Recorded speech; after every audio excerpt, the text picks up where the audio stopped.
One of the favorite guests that we bring on this podcast is Stephen Bardo. He's Flyin Illini great. You can check him out, breaking down the Big Ten, breaking down Illinois basketball as well, and Bardo's Breakdown on YouTube. Check him out on all his social media channels as well. Stephen, how's it going? How's the summer, man? It's going well, Jeremy. Having fun, getting a lot of sun, trying to stay out of trouble. So trying to have the trifecta going. That's the best way to explain it. But it is a little bit of a downtime, but it's finally a downtime, Stephen, because this has been a crazy offseason. I use that in air quotes, but it's been quite an offseason for Brad Underwood's program. So 10 newcomers now coming into this, Stephen, but there's a lot of talent here. So I'm going to let you take this wherever you want to go to start this, and then we can go off of that. What stands out to you about this offseason for Brad Underwood in Illinois? I think for me, and I do this a couple different ways, Jeremy, you know how I do it. Sometimes I have my analyst hat on. Sometimes I have my former player hat on. And so I'm a former Illini now, as I say this. When you see players coming from every corner of the world, coming to the program off of one of its most successful seasons, it just really shows that Illinois is entering a new era in their program, in my opinion. And it's starting to get to that point where you're starting to look at Purdue and Illinois now is starting to be among the nation's best year after year. And when you have 10 new players coming to a program that's coming off an Elite Eight run, there's a lot of optimism around. And, to me, Jeremy, this incoming class is more talented than the team that just left. Yeah. I mean, like we're talking maybe 3 or 4 pros on the team that just left, and the JK or Kasparis, Jacquionis, he looks like a pro. Will Riley is a pro. I haven't seen Tomislav a lot, but he's 7 foot veteran. Ben Humrickhouse looks like a pro. Trey White, a dog. I mean, I can go up and down the lineup. And so as a former player and a former Illini, you have to be really excited about where the program is and the ability for the program to attract not only the amount of players, but the level of talent of each of these players that are coming in seem to be addressing a need. Yeah, and Stephen, I think we get so caught up, and I understand it because now Illinois is on that top tier of college basketball, or at least in that top tier, whether it's top 15, top 10, whatever you want to call it, top 20, but they're in that mix. And it's about how do you get that national championship, that elusive national championship. But you're talking about this now. I struggle not to compare this to where this program was 10 years ago or before Brad Underwood got here. The fact that now we're sitting there saying Illinois just straight up beat Kentucky for Will Riley. Illinois got Kasparis Jacquionis was like their third trickle down effect of what they were going after. They're going after Igor Demon and AJ Storr and all this. And he's your third option. He might be number 1 right now, but he's a projected one and done according to ESPN. So it's pretty amazing how far this has come. And it's a kudos to Brad Underwood and obviously his staff. And now you add Orlando Antigua to that. It's the program's brand has come a long way. I remember, we had you on the radio about 10 years ago and you talked about Illinois needs to stop acting like the University of East Central Illinois. With Illinois basketball, it is a worldwide brand right now. Oh, there's no doubt. And even before Orlando comes back into the mix, Jeff Alexander does a fantastic job, and he's so understated, Jeremy. You know him very well. He's not going to ring it to his own horn or anything. Like we hear about Tim Anderson, we heard about Chester Frazier, but Jeff Alexander gets after it, and he's doing a fantastic job. And so, like you said, the whole staff bringing things together in the way that they have, and the fact that I believe the story goes – Brad and maybe Orlando went to go watch Igor Demon play, and they saw KJ. I think KJ might have eaten Igor's lunch. Yeah. And so they started recruiting him, and he looks like to be a perfect fit. So when you hear stories about that, and you can hear how you'll hear players like Boswell say, well, I had a relationship with the coaching staff before I went to Arizona. Or, I knew this coach then. These guys have worked so hard and put a foundation of work in the recruiting world so well that now if you don't get a guy on his first try, he might come on his second try. It might be Quincy Guerrier who comes on his third try. Right.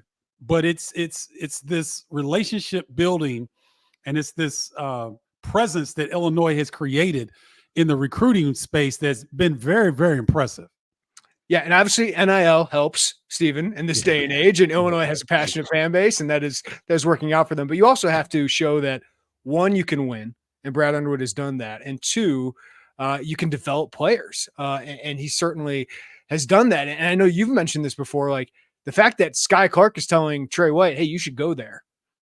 Players talk to players, and it seems like players, some aren't going to have the best experience, Stephen. They move on and they want more opportunity. But it seems like most of these players that come in here are having good experiences with the staff. Yeah, you know what, Jeremy, I think players want truth. They want you to, they want to be told what they want to hear certain times. But when it gets down to the nitty gritty, they want to be told the truth. And Brad Underwood, as we know, has no problem telling anybody the truth. And so when you start with that baseline, and Tim Anderson's given me some insight, as has Tyler Underwood. When they bring guys in, they ask, what do you want out of this experience? What do you want? And this is what we need.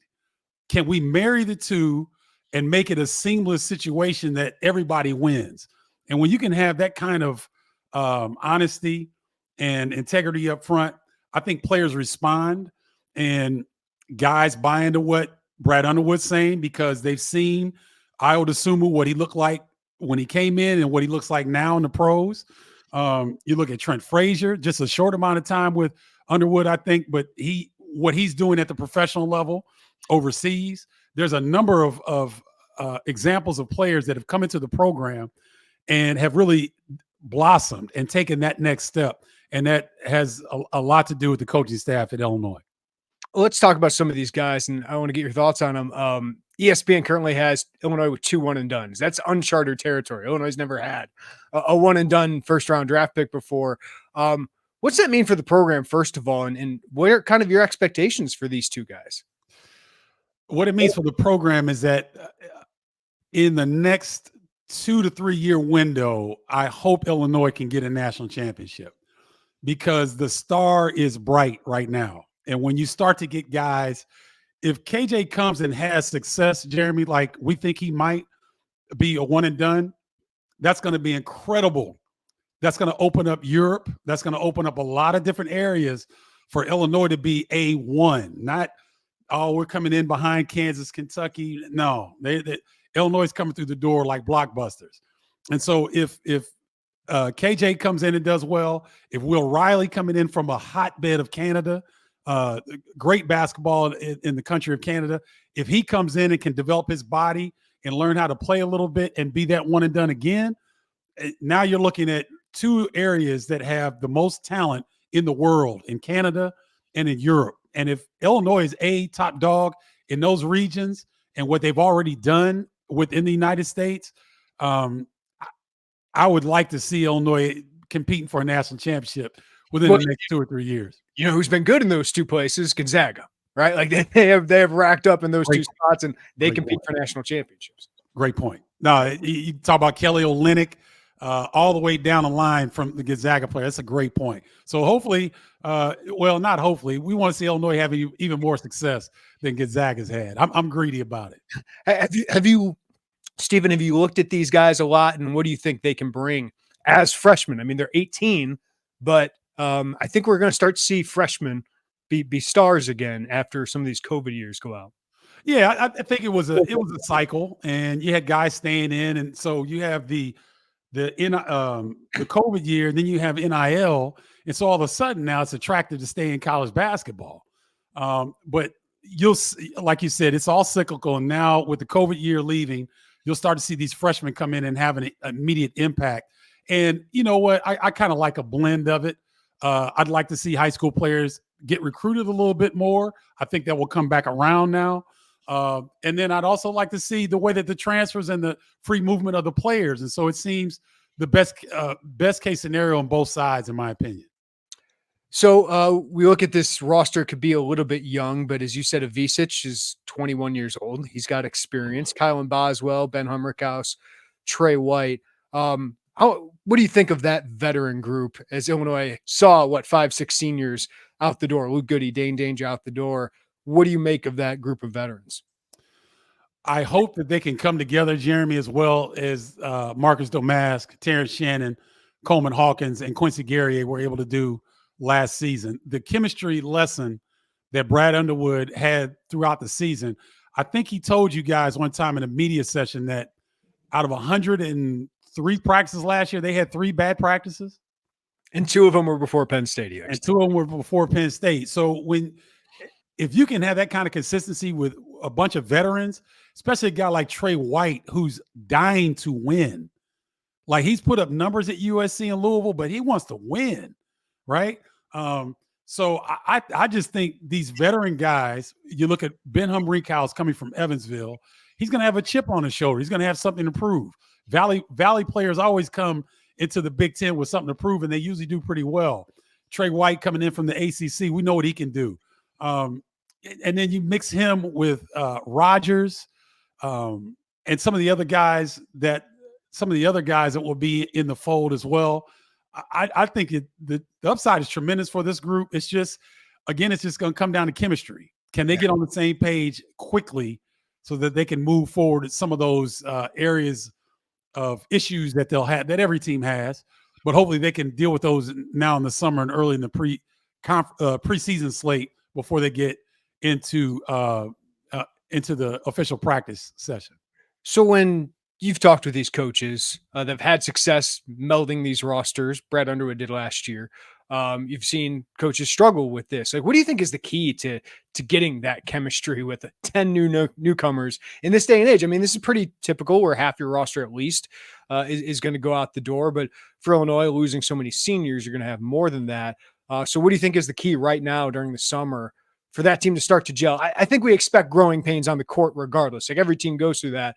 But right now, what is important for this team to be good to help them towards March? Jeremy, I'm going to step outside the University of Illinois. I'm going to stay within the Big Ten, but I'm going to give you an example of Penn State head coach Mike Rhodes. When he came in last year, the one thing that he tried to do was to sit down and have a meal with each of his players at least once a week. And so sometimes that would be bringing in groups of 2 to 3 guys at one time. Maybe they do lunch, maybe they do dinner. But a lot of times when you're eating with other people, people relax and they tend to let their guard down a little bit. So I think what Mike Rhodes did last year in terms of just going to dinner, going to eat with players at least once a week, it's time consuming. But I tell you what, I think you saw down the stretch what Penn State is going to look like this year, with guys understanding the system, the terminology, and they built some chemistry together. I think those type of things, not on the court, because like you said, every team's going to have their things that they have to work on the court. But the biggest thing is to develop a liking for your teammates off the court, because then you give a damn. Then you care. You care whether they have success. They care whether you have success. And so I think that those are really key things that Brad and his staff will have to implement in order to have similar or even better results this upcoming season. You feel that, guys? Warmer, sunnier days are calling. And fuel up for them with Factor's no prep, no mess meals. Meet your wellness goals in time for summer thanks to the menu of chef-crafted meals with options like Calorie Smart and Keto, or my favorite, Protein Plus. Factor's fresh, never frozen meals are dietitian approved and ready to eat in just 2 minutes. So no matter how busy you are, you'll always have time to enjoy nutritious, great tasting meals. Make today the day you kickstart a new healthy routine with Factor. What are you waiting for? With 35 different meals and more than 60 add-ons to choose from every week, you'll always have new flavors to explore, so you can crush your wellness goals this May with dietitian-approved meals and ingredients that you can trust. So treat yourself to restaurant-quality meals that feature premium ingredients like filet mignon, shrimp, and blackened salmon. And the best part, you keep kitchen time to a minimum. Factor meals are ready in 2 minutes. No shopping, prepping, cooking, or cleaning up. So enjoy effortless support for your lifestyle. Choose from 6 menu preferences to help you manage calories, maximize protein intake, avoid meat, or simply eat well balanced. So head to factormeals.com/Illini50 and use code Illini50 to get 50% off your first box plus 20% of your next month. That's code Illini50 at factormeals.com/Illini50 to get 50% off your first box plus 20% off your next month. So, Stephen, you have two returners coming back, Ty Rodgers, Dre Gibbs-Wallhorn. I want to ask you specifically about Ty Rodgers. He's a returning starter. I think you and I both think he can be a leader of this team vocally. And we know what kind of impact he can make on rebounds. He's kind of a junkyard dog. But Illinois releases a practice video, and it shows Ty Rodgers making some jumpers. And that's exciting because if he wants to make the NBA someday, he's going to have to be a threat there, at some point. But I want to ask you, because you went from barely shooting threes early in your career, and I know they didn't shoot as many threes back then as they do now, but to a really good 3-point shooter on more shots per game, 2 or 3 a game as an upperclassman. What is the key to making that leap as a player from barely looking to shoot those threes to becoming somebody who can be a threat consistently? Confidence from the coaching staff first. Repetition, which Ty Rodgers is reportedly shooting 1,500 jumpers a day, which is crazy, Jeremy, because if you're shooting 1,500, most really great players shoot 500 to 1,000 a day. But if you're shooting 1,500, you don't have your muscle memory will be so intact that he's going to be a threat. Now, I don't think he has to be a threat from 3-point land. I think in that 15 to 16 foot range, if he could rise up with confidence, that will really make Illinois better. And also his confidence, what is his mental approach to his shooting? Obviously, his mental approach to every other part of his game last year was attack mode, was strong, was intensity. But it seemed as though he shriveled up mentally when it was time to shoot the basketball. So those are the 3 areas where you get the confidence from the coaching staff, you get the repetition from the player shooting the requisite amount of shots that he needs to get it to make the improvement, and then mentally having the mindset that I don't need to be a 20-point per game scorer, but if I'm not keeping defenses honest, I'm hurting my team. So I've got to be able to stick this jumper when it presents itself. And I think those are 3 things that hopefully I know that the coaching staff loves Ty. Everybody does. They loved him the first day he got on campus. He's putting in the work. Now let's see if that work can blend into his mental approach to shooting the basketball, and hopefully it will. Yeah, I remember Terrence was out for 6 games, right? And you saw this aggressiveness from Ty. Still needs to finish a little bit better on the rim, still needs to shoot free throws better. Again, I think that's a lot of confidence you're talking about. But what does that do if he can be just a threat? What does that mean for him and for the team if he can take at least a significant step forward as an offensive threat? Well, Ty is so good in all the areas of the game in terms of rebounding, defending. He's an excellent passer. He's got this I don't know if I'm saying this right. This contagious energy. Like, I just want to be around Ty. He's smiling. He's got this positivity. He's a kind of a guy he's just going to go to work, man. And so to me, all the other areas he's fine. He's great. If he can keep defenses honest with the firepower, the offensive firepower that Illinois has this year, if he can keep guys spaced a little bit, it can mean the difference between in 1 or 2 more wins a game, I believe. I really believe that, because if we think Ty is going to play at least 25 minutes a game, which I think is reasonable, if he can keep guys honest during 25 minutes of a Big Ten game, to me, that'll make the difference. Because I think Joe Crispin told me this one time, the point differential in Big Ten games is 1.7 points per game. That's the difference in wins and losses in the Big Ten. If in 25 minutes per game, if Ty can keep defenses honest and you give 3 to 4 more opportunities of offensive space and fluidity to your teammates, that can be the difference in 1 or 2 games won on the favor of the Illini. So I think it's really that important. And they're going to need some people to play defense, right? Because I think you and I agree. Like, this team's probably not going to have a lot of issues offensively, right? Like, and Brad it's kind of been amazing to watch Brad kind of lean into like offense first, because he was such a defense first when he got here. Mm-hmm. Oh, it's been fascinating to see.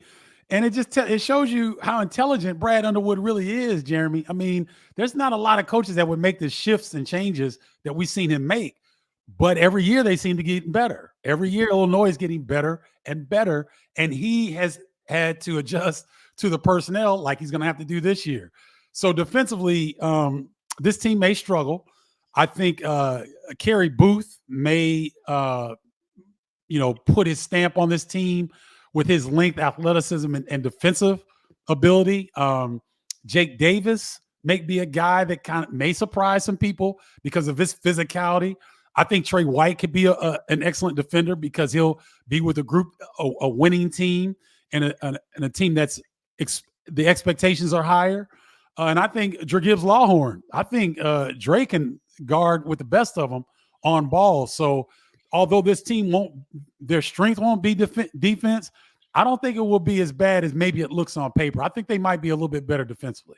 Yeah, what's interesting, Stephen, is like Ty, I didn't think was great defensively last year, but he was having to guard point guards, which I don't think is perfect for him. Now you have Kylan Boswell, Dre Gibbs Lawhorn, that on-ball defense you could talk about if you want there. But you also have like Coleman Hawkins is a really good defender, but he had to guard traditional fives last year. You actually have a traditional five this year. Tomislav Visic that, he's still got to add strength, but there's actual 7-foot length, has some lower body strength. So it'll be interesting because they do have different defensive pieces. And, Terrence was probably better than any single defender they have now, but now Ty can maybe kind of take his role guarding the wing.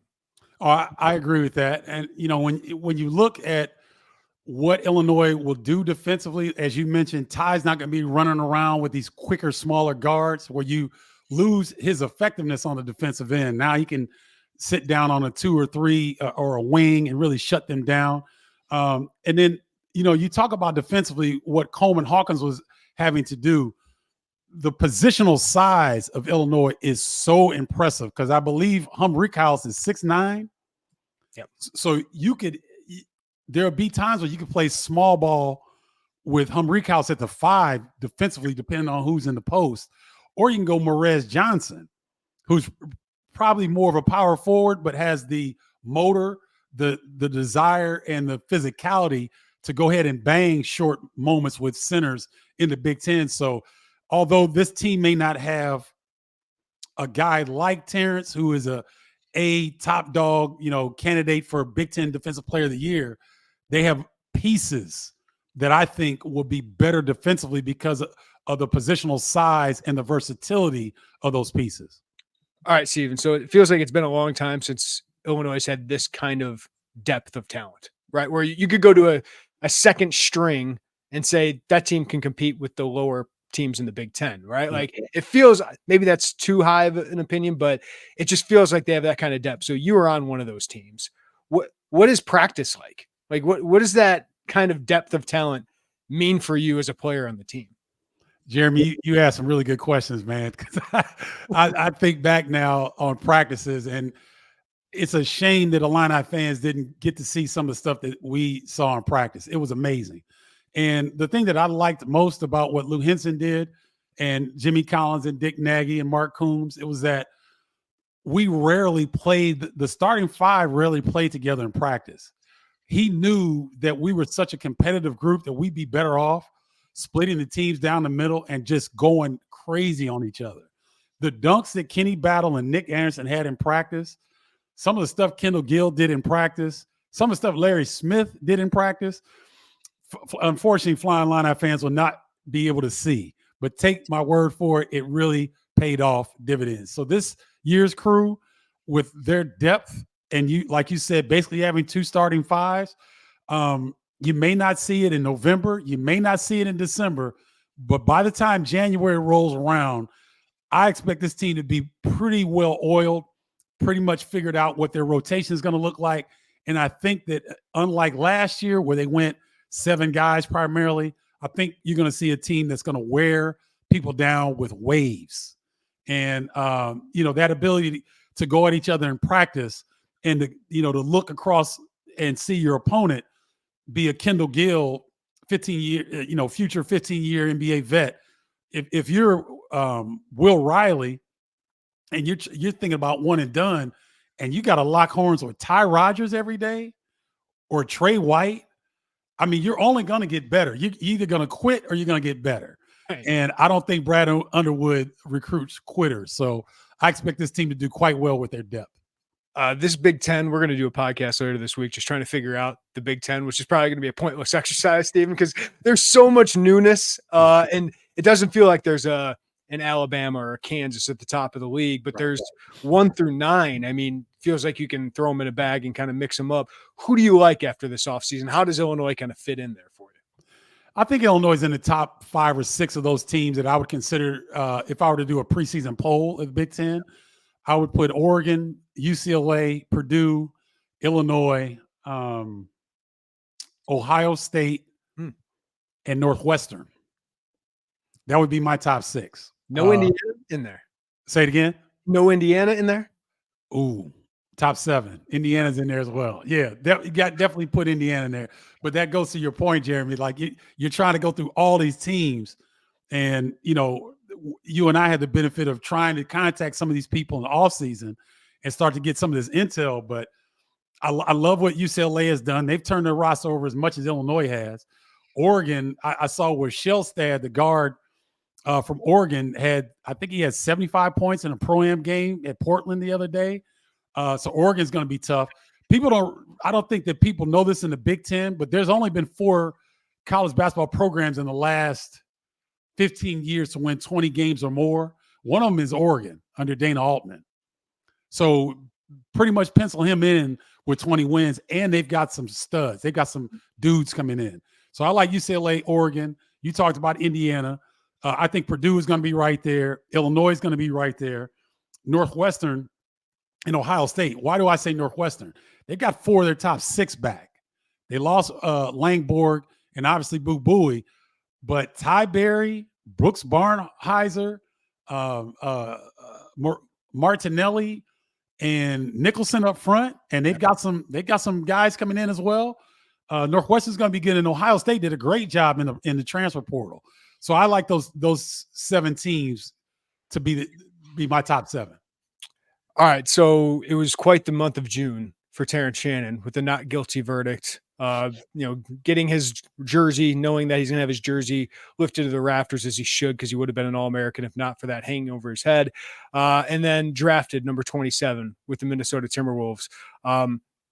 What did you think of that month for Terrence, first of all, Stephen? Because what a 9 months that had to be for him. I still can't believe he played as well as he did. And now to be a first-round draft pick, the first for Illinois in 12 years. Jeremy, let me say something that when I start this, that I'm a little disappointed in the NBA scouts, because once Terrence's name was cleared, they're not 26 players better than him that got drafted. And I think he's going to show that. Now, with that being said, this last month for Terrence is the way that I've watched him. When you watch his reactions in the courtroom when he was found not guilty, there was a composure there. Yeah. There was, and you mentioned it earlier in our conversation.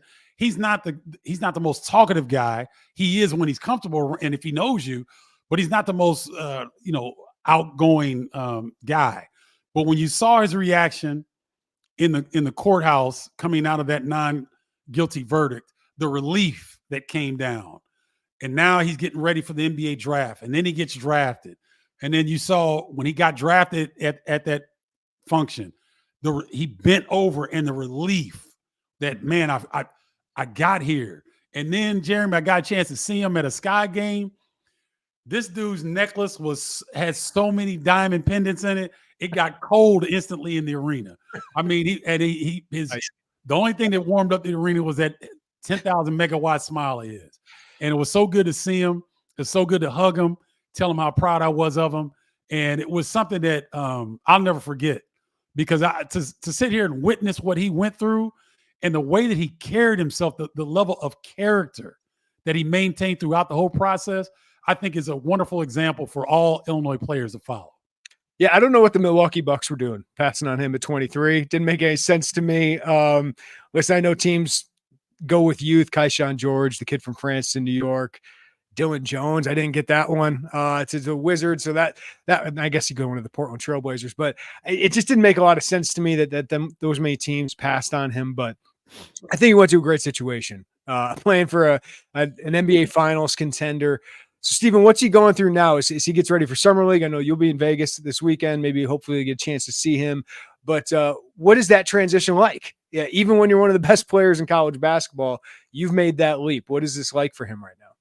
Oh, it's a whirlwind. It's like you're going from kindergarten to the first grade. If many of us can remember what that felt like, and it's you're elated to be there because you've reached a lifelong goal, but now you're just getting started. And so now all the terminology is different. The things that you have to learn are different. The pace of play is the biggest thing that got me, Jeremy, was I could not believe how fast the tempo was at the NBA level compared to the level that I played at college, and we averaged 87 points a game. So we were playing fast. It was nothing like the pace of the NBA, the spacing, the speed, and the length of those athletes. So he's going through an adjustment period. His head's probably swimming a little bit, trying to pick up on all the little nuances and intricacies of what the Timberwolves are expecting of him. And I think that things will settle down a little bit once he's able to get on the floor and to really just it's going to be the first time that he's going to be able to get on the floor with his name clear, with him being in the NBA, and now he can really just flat out go ball. I think he's going to have a heck of a summer league, and I think that I hope that Anthony Edwards likes to be pushed, because there's not another player in the draft that would push Anthony Edwards as much as Terrence Shannon Jr. will in practice if he's allowed to. I think it's a great stop for him. It's a great organization on the upswing, and I think there's nothing but brighter days ahead for Terrence. Yeah, two things. One, Terrence Shannon's a year older than Anthony Edwards, which is crazy. And then he also is just going to a really good situation, obviously, here. What do you think he can make an impact? How do you think he can make an impact with the Timberwolves? I think he can be a guy that is one of the first guards off the bench and really just get after guys defensively, like be a disruptive defensive force and be a guy that can space the floor, be a 3-and-D guy. I think that's what he could start out being. Hang his hat on the defensive end first to ensure that you get in the rotation, you get consistent minutes, then you can build out your offense from there. But I think that his initial role with Minnesota would be coming in one of the first guards off the bench, running the floor like his hair is on fire, like he did here at Illinois, and being that defensive stalwart that they can count on to really be disruptive. You're right. His head can be clear with just basketball now for the first time since bragging rights. It's crazy to think of. Coleman Hawkins, what a businessman. I mean, I just feel so happy for him. Like, it's amazing, Stephen. Like, it's a good time to be a college athlete and a really good player like Coleman Hawkins is, to have that extra year of eligibility and to make potentially 4 times what he would have made as a pro for the next year. So I'm just happy for him. And I think, Illinois has turned out well, and it'll go well for Coleman Hawkins, hopefully. Out of all the players that were on the team this past year, I got to know Coleman the best. And to watch his maturation, to watch how he trolls on Twitter, to watch how he lets his personality out, and then how he performed on the court. I think everybody in Illini Nation is ecstatic for him. And the fact that this young man has a presence of mind to say, I'm not going to another Big Ten institution. I have a legacy that I've developed at Illinois that I want to remain intact. And I want the love affair between the fans and him to continue. And so I think that when you look at Coleman, when he first got to Illinois, it seemed like he couldn't do anything right. But then as he finished his career, he could do no wrong, it seemed. And so it continues to go that route. As soon as I see him, I'm hitting him up for some loot because $2 million plus is a great payday. I think he's going to a great situation under Jerome Tang at Kansas State. I think they'll be very competitive.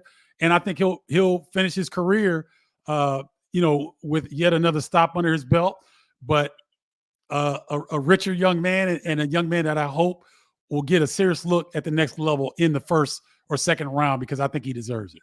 For sure. And if he's playing the 4, I think he could show what he did defensively. I don't know how much he's going to improve his stock, but he sacrificed for the team a little bit last year, and it led to wins. So I give him a lot of credit for that. Yeah. Before I let you go, Stephen, you have called some Sky games here recently, and boy, this is a good time for the WNBA. We can talk about all the noise around it, but it seems like that's a good thing for the league. So like when you're at these games with Angel Reese, who's now a star in the NBA, obviously Caitlin Clark has brought a lot of attention as well.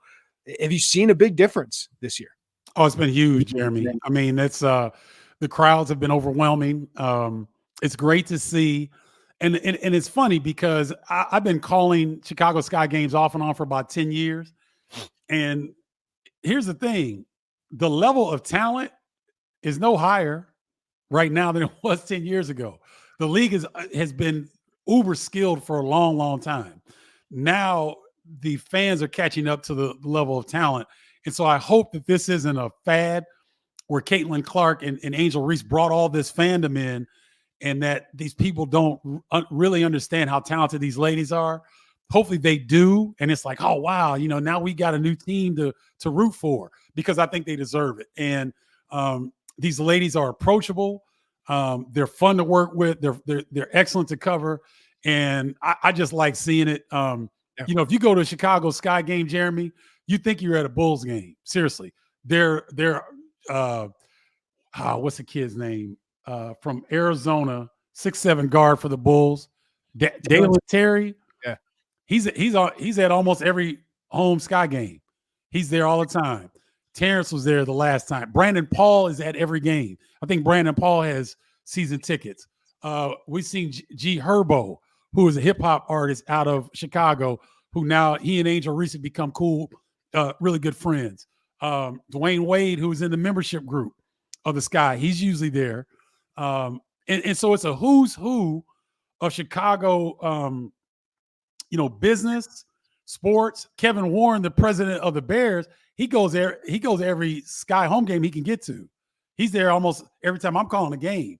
So it's cool for the women to get the love that they deserve, because now a Sky game is the place to be for movers and shakers in the city of Chicago. And what I'm hearing around the league is that it's the same everywhere now, that any city you go to, the quote unquote big ballers tend to show up for Sky games now. So it's good to see.